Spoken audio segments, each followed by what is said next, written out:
Alella, alella kajele. Mutaweli yase wobo mal kajele. Alella, alella kajele.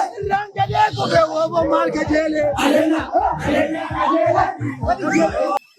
Arinjel kabada, wala rasul imam debuta kabada. Mana bayre, yasa danga rumah sibila chise dire. Uga ke tu milke ke tu milke mesira.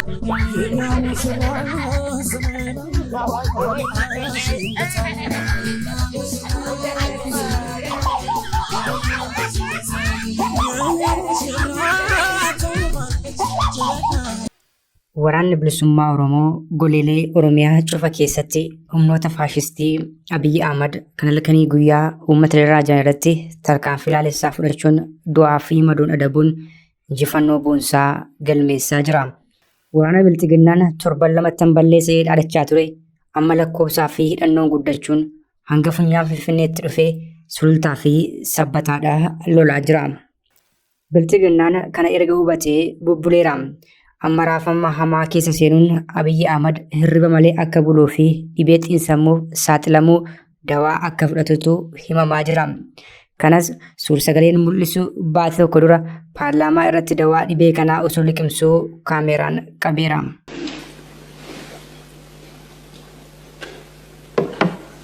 እርጅና እየመጣ ስለሆነ ትንሽ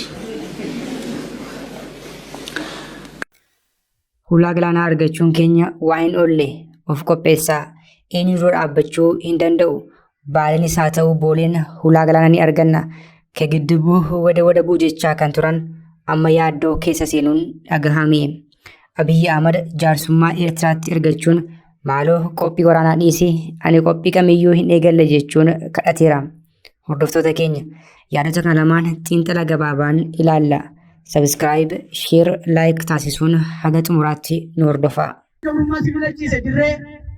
Uga ke tu milke mesira tola falmatu ya salkani guya dia sama jiratu.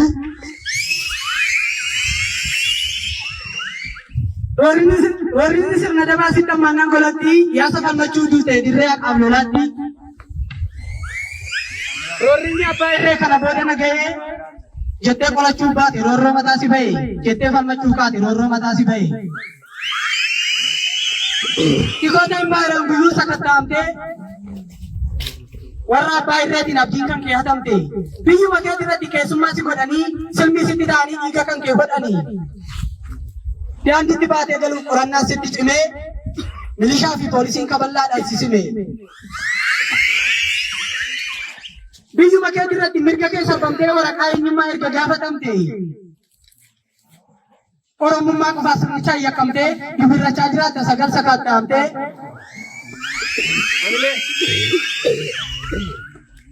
Jangan dibaca kalau lu erga syakri situ me, jangan diratulah dalam milisya situ me, bahagia rumah di numri ke situ me. Biyu pakai tirat di hangga kana sarpate, gak yang situ rorinani hati sidar bate. Ini marah sida, akademi Allah gamsa, jina ke tu sibu cisa sia damsa. Nagam bate kalau nu situ kita era, gamu masih tidak konsisten jara, sanofraj absu fidatte dar. Irree fi gaachanni saba Oromoo waraanni bilisummaa Oromoo hidhannoo fi qabiyyee sochiisaa babal'isaa jira. Yeroo garaa garaattis kaadhimamtoota haaraa leenjii waraanummaa fi siyaasaa leenjisuun dirqamaaf bobbaasee umurii garbummaa gabaabsaa abdii bilisummaas dhiyeessaa jira. Waraanni bilisummaa Oromoo kutaalee Oromiyaa baay'inaan dur keessa hin sochoonee fi humni muraasni qofti ture keessatti caasaa isaa diriirsuun humna jajjabee kumaatamaan lakkaa'aman bobbaaseera. Kanas raayyaa ittisaa impaayiriitti dabalatee qaamoleen garaagaraa mirkaneessaniiru. Kunis kanaan jiru waraanni bilisummaa Oromoo zoonii lixaa kaadhimamtoota haaraa yeroo dheeraaf leenjisaa ture gidduu kana haala hawwataa ta'een eebbisiiseera. Sagantaa eebbaa kanarrattis qondaaltonni waraana bilisummaa Oromoo argamuun ergaa fi dhaamsa dabarsaniiru. Alella kajele. Mutaweli yase wobo mal kajele. Alella kajele. Langale kobe wobo mal kajele. Alella kajele. Kaadhimamtoonni tibba kana miseensa waraana bilisummaa Oromoo guutuu ta'uun eebbifaman kunneen dirree irratti ga'umsa qaamaa, tooftaa lolaa, ittisaa, haleellaa fi leenjii waraanummaa bu'uuraa kan fudhatan yommuu ta'u, caayaatti ammoo barnoota siyaasaa, warraaqsaa, garbummaa, seenaa Oromoo, heeraa, seeraa, dambii naamusaa akkasumas haala impaayera Itoophiyaa itti turtee fi keessa jirtu ilaalchisuun hubannoo bal'aa fi barumsa guddaa fudhataniiru jedhame. Sagantaa eebbaa kanarratti qondaalonni waraana bilisummaa Oromoo fi miseensonni gumii sabaa argamaniiru. Qondaalli waraana bilisummaa Oromoo fi miseensi gumii sabaa Jaal Bookaa Galaanaa argamuudhaan eebbifamtootaaf haasaa taasiseera. Jaal Bookaan haasaa isaa keessatti leenjifamtoonni har'a eebbifamtan akeeka qabsoo bilisummaa Oromoo ganamaa irraa osoo hin maqin falma geggeeffamaa jiru jabeessuuf humna cimaa ta'uu keessan hubattanii imaanaa dhiigaa fi lafeen dhufe kana galmaan gahuuf sirriitti carraaquu qabdu jechuun dhaamaniiru.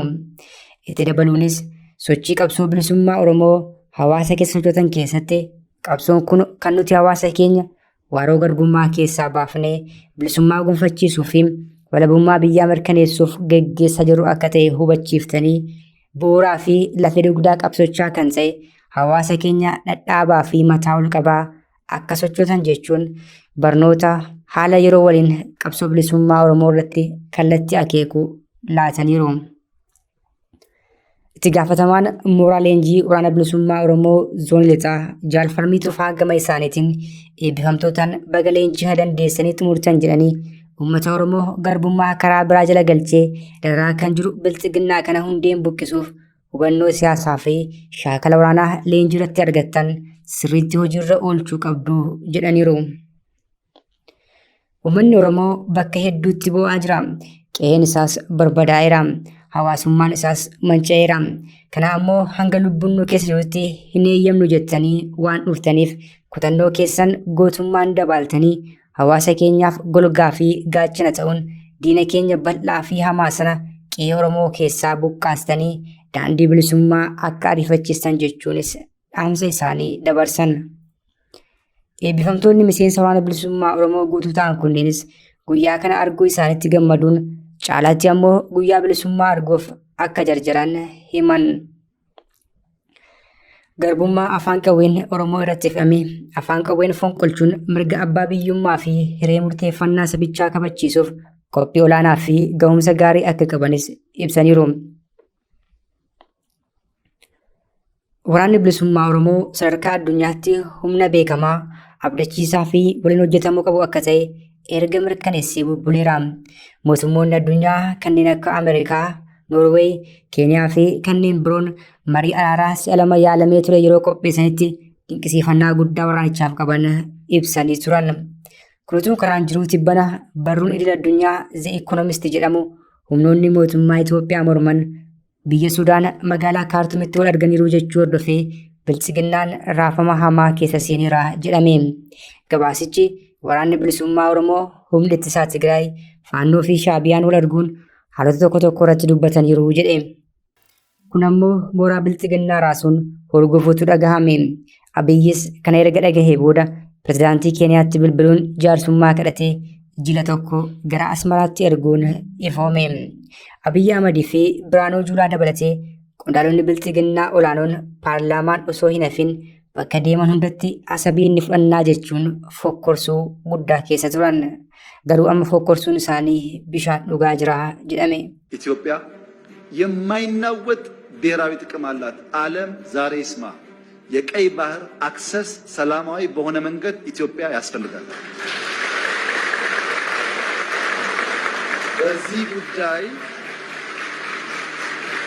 በዚህ ጉዳይ አመሰግናለሁ። በዚህ ጉዳይ ሻይ የምናደርግ የምንደብቅ ይመስለው ካለ ተሳስተዋል። አሰብ የኢትዮጵያ ናት ማለት የኤርትራ ሉዓላዊነት መጣስ ነው ያሉት እንዴ? የኤርትራ መንግስት እኮ አንድ ጥያቄ ልጠይቃቸው። የሰው አፍንጫ የመታ አፍንጫዬን አትምታ አለ እንዴ? እንዴ የኢትዮጵያ ሉዓላዊነት ደፍረ ያንተ ሉዓላዊነት የት ነው ያለው? አሰብ የኛ ነው አይደለም? አሁን ጥያቄው እንዴት ነው የምንመልሰው ነው። ስለዚህ አዎ በጉልበት ነው የወሰዳችሁት። በጉልበት የወሰዳችሁትን በጉልበት ይመለሳል ክፉ ከመጣ። Muummichi ministeeraa Itoophiyaa Abiyyi Ahmad gara Eertiraatti jaarsummaa ergateera. Eertiraan ammoo wabii amanamaan barbaada jechuun deebii kenniteetti.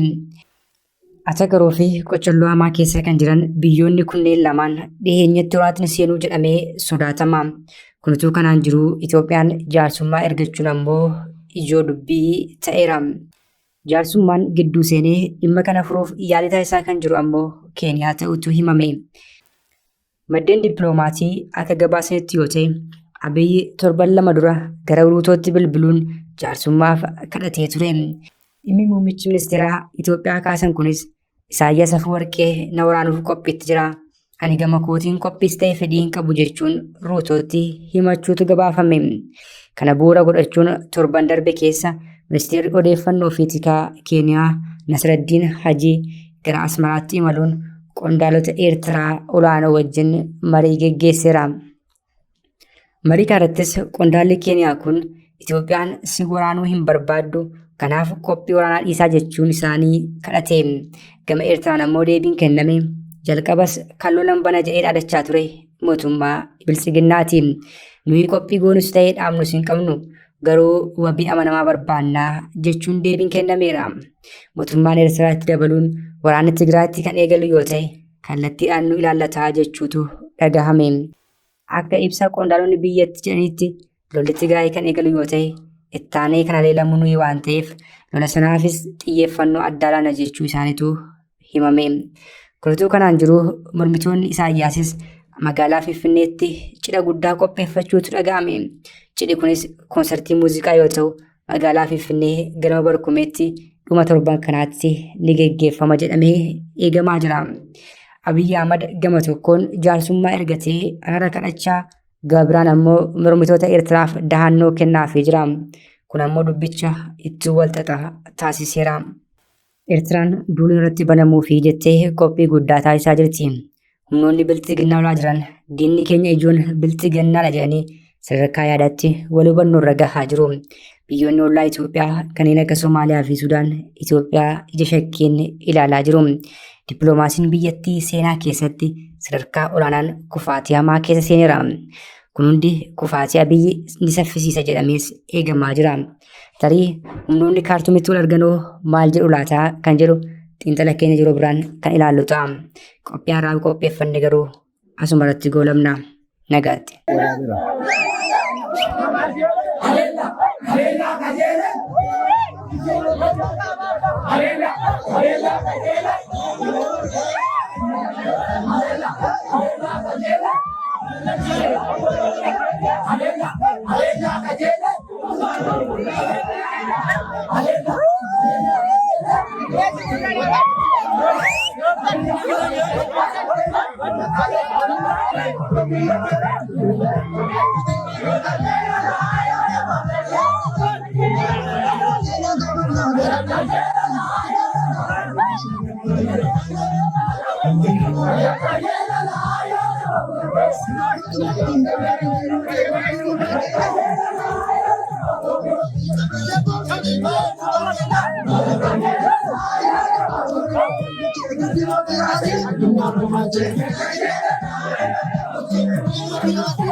Barana wajib.